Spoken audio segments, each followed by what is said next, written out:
Supreme court ने जरा सी अपनी ताकत क्या दिखाई। सुप्रीम कोर्ट ने सरकार के एक फैसले पर, सरकार के एक कानून पर जरा सी उंगली क्या उठाई कि सारे के सारे आईटी सेल के ट्रॉल अपने बिलों से निकलकर बिलबिलाने लगे। और सिर्फ आईटी सेल के ट्रॉल नहीं, बड़े बड़े पदों पर बैठे लोगों की भी जो बातें सामने आई उनको सुनकर हंसी कम आती है और सर पीटने का मन ज्यादा करता है। अपनी बेवकूफी और अपनी नफरत के साथ ये लोग बिल्कुल सोशल मीडिया पर नंगे होकर आ गए। और बेवकूफ़ी और नफरत, इसमें से कोई भी चीज़ नई नहीं है। पूरा का पूरा आईटी सेल चलता है बेवकूफ़ी और नफरत से। दरअसल हुआ क्या था, पिछले कुछ सालों में, खास तौर पे पिछले सीजीआई जो चंद्रचूड़ साहब थे, जो बड़ी उम्मीदों के साथ आए थे, जब आए तो बड़ा गाजा बाजा हुआ। ऐसा लग रहा था कि जैसे बाकायदा मीडिया मैनेजमेंट किया गया है और यह बताने की कोशिश की गई थी कि एक बड़ा ईमानदार, बहुत शानदार सुप्रीम कोर्ट का चीफ जस्टिस आपके सामने आ गया है। जाने के बाद वो लोगों से पूछ रहे थे कि जाने इतिहास मुझे कैसे याद करेगा, कैसे याद करेगा। ये तो कल के फैसले ने ही साफ कर दिया। कल का फैसला जो लोग पढ़ेंगे आज के 20 साल बाद, और फिर उस फैसले की रोशनी में, फैसला भी नहीं है, सिर्फ एक एंट्रीम ऑर्डर है, और उसकी रोशनी में जब पीछे उठाकर जस्टिस चंद्रचूड़ का कार्यकाल देखेंगे तो लोगों को समझ में आ जाएगा कि जस्टिस चंद्रचूड़ का कार्यकाल कैसा था और क्या था। खैर, आईटी सेल को और भारतीय जनता पार्टी के समर्थकों को एक आदत पड़ गई थी कि सरकार जो भी कर देगी, सुप्रीम कोर्ट बस उसके ऊपर मुहर लगाकर चली जाएगी। सुप्रीम कोर्ट किसी तरह का कोई डिस्टरबेंस, कोई व्यवधान नहीं पैदा करेगी। आप राफेल केस का पूरा मामला देख लीजिए। जिस तरह से राफेल केस में आकर कह दिया गया कागजात गायब हो गए हैं, फला हो गया है, ढिमका हो गया है, और पूरी जांच बंद कर दी गई, जबकि फ्रांस में लगातार जांच चल रही है और फ्रांस के कोर्ट लगातार ये बात कह रहे हैं कि मोदी सरकार हमारा सहयोग नहीं कर रही, हमको जो पेपर्स चाहिए, जांच में जिस तरह का सहयोग चाहिए वो सहयोग नहीं कर रही। तो आप समझ सकते हैं कि इस व्यवहार को, इस तरीके को क्या कहा जाना चाहिए। ऐसे में कल वक्फ कानून को लेकर जो डायरेक्टिव्स दिए हैं, और ये बहुत नॉमिनल डायरेक्टिव्स हैं, अभी थोड़े दिनों के लिए डायरेक्टिव्स हैं, ये कोई फैसला भी नहीं है, लेकिन हां कुछ जरूरी सवाल जरूर खड़े कर दिए इस कानून पर। तो उसके बाद देखिए आईटी सेल के लोग कैसे बिलबिला रहे हैं। कोई सिन्हा, मिस्टर सिन्हा कोई है, मैं नहीं जानता कौन है, इसका ट्विटर अकाउंट मुझे दिखाया गया, मेरी टीम ने इसका ट्विटर अकाउंट देखा, जिसमें इसने सुप्रीम कोर्ट ऑफ इंडिया को शरिया कोर्ट ऑफ इंडिया कहा है। ये लोग जो भारतीय संविधान के दुश्मन हैं, जो भारतीय संविधान के ऊपर जरा सा भी भरोसा नहीं करते हैं, वो हमारे सुप्रीम कोर्ट ऑफ इंडिया के बारे में ऐसी घटिया बात करते हैं।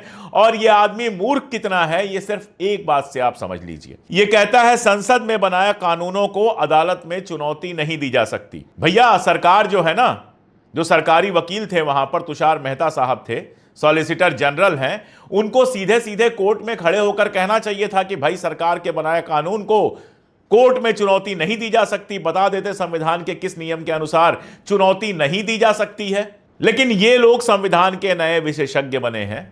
ये लोग ट्विटर पर बैठकर बताएंगे कि संविधान में क्या लिखा है और क्या नहीं लिखा है। ये लोग जो 10वीं पास के बराबर भी बुद्धि नहीं रखते, ये लोग बताएंगे कि संविधान में क्या लिखा है। ये क्या काम करते हैं, कितने पढ़े लिखे हैं, मुझे नहीं पता, लेकिन इस देश के सबसे बड़े वकील सुप्रीम कोर्ट के अंदर बहस कर रहे हैं। इधर से सॉलिसिटर जनरल तुषार मेहता हैं, उधर से कपिल सिब्बल हैं, अभिषेक मनु सिंघवी हैं, और भी कई सारे बड़े बड़े वकील हैं जिन्होंने देश दुनिया में कानून का अध्ययन किया है, जो संविधान के एक्सपर्ट माने जाते हैं, और ये कह रहे हैं कि चुनौती नहीं दी जा सकती। ऐसे ही एक और आदमी का मैं देख रहा था, किसी ने लिखा था कि हमको पढ़ाया गया था कोर्स में कि संसद सर्वोच्च है, संसद कानून बनाती है, अदालत कानून नहीं बनाती है। तो मैंने उनको बताया, अगर पढ़ पाए होंगे तो उनके समझ में आ गया होगा कि लगता है कि जिस साल आप पढ़ाई कर रहे थे उस साल चेक्स एंड बैलेंसेज वाला जो चैप्टर था, या चेक्स एंड बैलेंसेज वाला जो क्वेश्चन था, वो इंपॉर्टेंट नहीं था।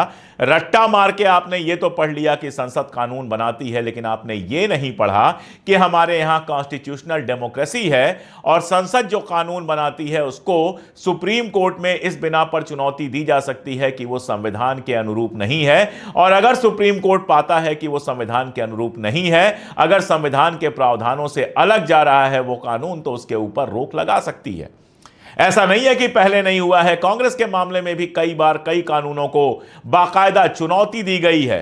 कई बार ऐसा हुआ है कि सरकार बदली है या सरकार बदलने की कोशिश हुई है, राज्यपालों ने एक फैसला लिया है और उसके बाद लोग हाई कोर्ट या सुप्रीम कोर्ट में गए हैं और हाई कोर्ट या सुप्रीम कोर्ट के कहने पर तुरंत फ्लोर परीक्षण कराया गया है। 20 ऐसे एग्जाम्पल मिल जाएंगे। आज कंडीशन यह है कि उपराष्ट्रपति जो जगदीप धनखड़ साहब हैं, जिन्होंने अपने पद की मर्यादा इतनी खूब निभाई है कि उसके बारे में कुछ ना कहें तो ही बेहतर है। आखिर एक संवैधानिक पद पे बैठे हैं, उपराष्ट्रपति पद के पर बैठे हैं, उनके बारे में कुछ कहना बहुत अच्छा नहीं लगता, व्यक्तियों का तो नहीं, लेकिन पदों का सम्मान हम करते हैं, चाहे वो उपराष्ट्रपति का पद हो, चाहे महामहिम राष्ट्रपति का पद हो। लेकिन धनखड़ साहब कहते हैं कि सुप्रीम कोर्ट जो है वो सलाह नहीं दे सकता राष्ट्रपति को, आदेश नहीं दे सकता राष्ट्रपति को। कैसे कहते हैं धनखड़ साहब? आप तो बाकायदा लायर रहे हैं, कानून जानते हैं, आप वकालत की है आपने, कांग्रेस में किसी जमाने में राजनीति करते थे, फिर जब हवा बदली तो भारतीय जनता पार्टी में आप चले गए। कानून भी जानते हैं और राजनीति भी आप जानते हैं, तो फिर राजनीति को कानून के ऊपर क्यों ला रहे हैं? क्या चेक्स एंड बैलेंसेस का जो मामला है वो राष्ट्रपति के ऊपर लागू नहीं होता? आप जरा बताइए, एक विधानसभा के अंदर, चुनी हुई विधानसभा के अंदर एक बिल लाया जाता है, वो बिल लाकर दे दिया जाता है राज्यपाल को और राज्यपाल महीनों उसको दबाकर बैठते हैं। कोई डेडलाइन क्यों नहीं फिक्स होनी चाहिए? अगर सुप्रीम कोर्ट ने कहा कि एक डेडलाइन के अंदर आप ये कीजिए, तो क्या गलत कहा? अगर सुप्रीम कोर्ट के जजों ने कहा कि आपके पास कोई वीटो पावर नहीं है, तो क्या गलत कहा? राज्यपाल के पास कौन सी वीटो पावर होती है? होता तो यही था कि कानून बनता था, राज्यपाल के पास जाता था, अगर उनको कोई दिक्कत लगती थी वो उस पर सवालिया निशान लगाकर वापस भेज देते थे, सरकार उस पर विचार करती थी और उसके बाद अगर सरकार दोबारा भेजती है तो राज्यपाल इस बात के लिए बाध्य होते थे कि उनको वो बिल पास करना पड़ता। लेकिन यहां तो बिल को दबाकर बैठ गए, भेजा ही नहीं, महीनों उनके पास बिल पड़ा रहा। सरकारें कैसे काम करेंगी अगर सरकार जो कानून पास करेगी वो पड़ा रहेगा राज्यपाल के पास महीनों सालों? अगर आज राष्ट्रपति कोई दूसरा होता, मान लीजिए कि ऐसी सरकार बनती जिसमें राष्ट्रपति पुराना होता, कांग्रेस के जमाने का कोई राष्ट्रपति होता, मोदी सरकार कोई बिल बनाती, वक्फ का बिल बनाती और उसके पास भेज देती और वो 6 महीने तक उस बिल को पास नहीं होने देता, वापस भी नहीं भेजता, तो आप ही लोग क्या करते? चीखते चिल्लाते सड़कों पर आ जाते, कोर्ट में जाते, आप लोग भी वही करते। वक्फ का कानून बनता है और माननीय राष्ट्रपति महोदय उसको घंटों के अंदर सहमत दे देती हैं। उधर राज्य में कानून बनता है तो आप लोग क्या करते हैं? आपके राज्यपाल जो रवि साहब हैं वो महीनों दबाकर बैठते हैं उस पर। अगर सुप्रीम कोर्ट ने फैसला दिया तो क्या गलत दिया? आप पूछ रहे हैं कि जस्टिस वर्मा केस में एफआईआर क्यों नहीं हुई? किससे पूछ रहे हैं आप? उपराष्ट्रपति आप हैं, प्रधानमंत्री आपके हैं, सब तो आपके हैं, करिए एफआईआर। किसी जज ने कहा कि जस्टिस वर्मा पर एफआईआर नहीं होनी चाहिए? वहां तो अलग ही मामला चल रहा था, पैसा मिला, जले हुए पैसे मिले। उसके बाद जो फायर डिपार्टमेंट के चीफ हैं उनके जानिब से एक बयान सामने आता है जिसमें वो कहते हैं कि हमें पैसे नहीं मिले थे। फिर बयान आता है पैसे मिले थे। एक बाकायदा कमेटी बनी हुई है जिसमें जजेज हैं, हाई कोर्ट के जजेज हैं।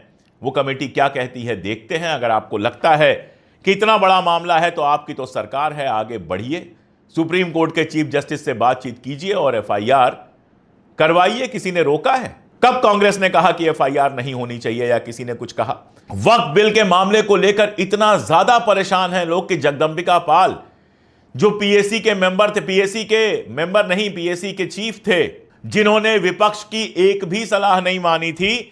जगदंबिका पाल के बारे में जो लोग नहीं जानते हैं, मैं बता दूं कि जगदंबिका पाल 1 दिन के मुख्यमंत्री रहे हैं उत्तर प्रदेश के। ये भी कांग्रेस में ही थे, कांग्रेस से घूम फिर के बीजेपी में आए हैं। इनका कहना है कि अगर कानून में एक भी गलती निकली तो वे सांसदी पद से इस्तीफा दे देंगे। याद रखिएगा, ऐसा ना हो कि कल को सुप्रीम कोर्ट कोई कड़ी प्रतिक्रिया कर दे, कोई कड़ा फैसला दे दे और आपने ये जो कहा है कि सांसदी से इस्तीफा दे देंगे, यह आपको भारी पड़ जाए।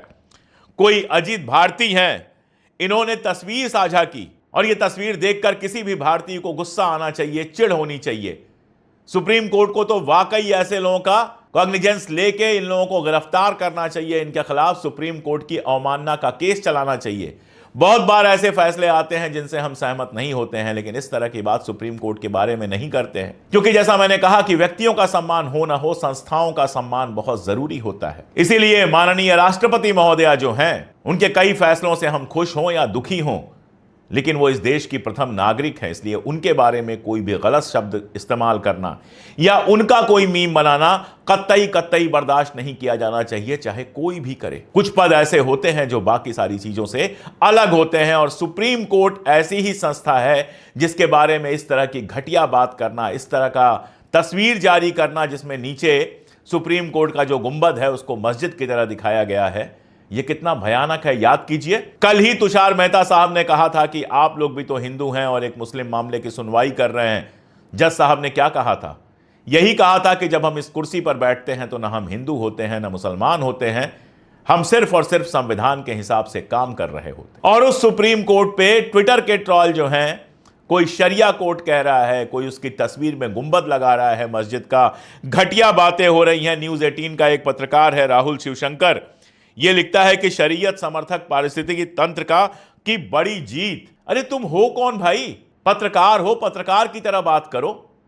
एकदम से आईटी सेल के ट्रॉल की तरह या उससे भी घटिया बात कर रहे हो। शरीयत के हिसाब से वहां चल रहा है सब कुछ, जानते भी हो शरीयत क्या है। हिंदू कोड बिल था, उसके हिसाब से हिंदूज के कोड तय किए गए जो बाद में 4 हिस्सों में पास हुए, चाहे हिंदू की शादी हो, तलाक हो, वो सब उसी के हिसाब से होते हैं।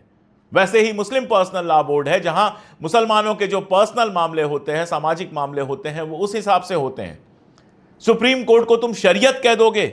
अश्विनी उपाध्याय जो दिन रात फालतू की बातें करता रहता है, दिन रात संविधान पे सवाल उठाता रहता है, यहां वहां फालतू के केस करता रहता है जिसमें कभी कोई सफलता नहीं मिलती। वो कहता है कि यदि काशी, मथुरा, भद्रकाली, भोजशाला, अटाला का फैसला कागज देखकर करेंगे या बिना कागज देखे। कमाल है, अद्भुत है ये तर्क। मतलब बिना मंदिर मस्जिद किए कोई तर्क इनके पास आता ही नहीं है। राम मंदिर के फैसले में रामलला को बाकायदा एक व्यक्ति माना गया।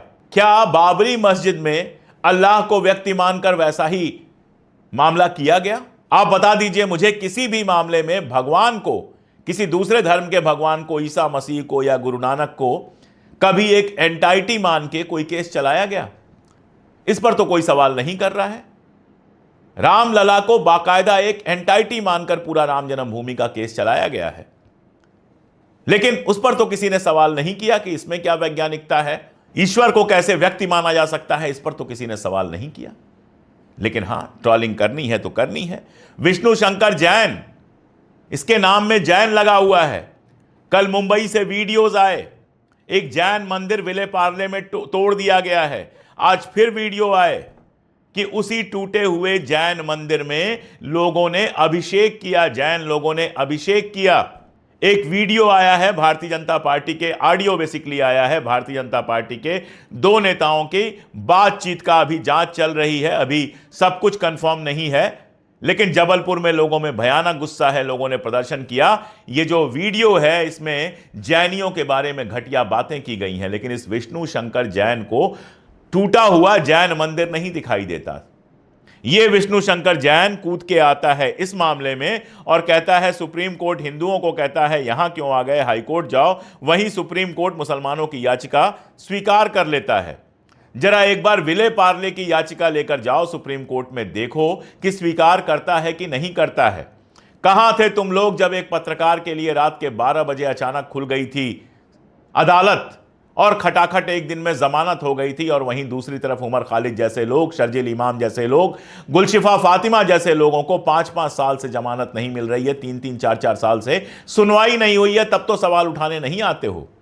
ये जैन साहब को विले पार्ले का टूटा हुआ जैन मंदिर दिखाई नहीं देता है, यहां पर उंगली करने आ जाते हैं, सुप्रीम कोर्ट के ऊपर सवाल उठाने आ जाते हैं। दरअसल सुप्रीम कोर्ट ने जिन 3 मामलों पर अस्थायी रोक लगाई है, जिसमें सबसे बड़ा तो यही है कि वक्फ बोर्ड के अंदर गैर मुसलमानों को नहीं भरा जाएगा, और दूसरा यह कि वक्फ बाय यूजर का जो सिद्धांत है फिलहाल चलता रहेगा। उनसे इन लोगों के पेट में बहुत दर्द हो रहा है।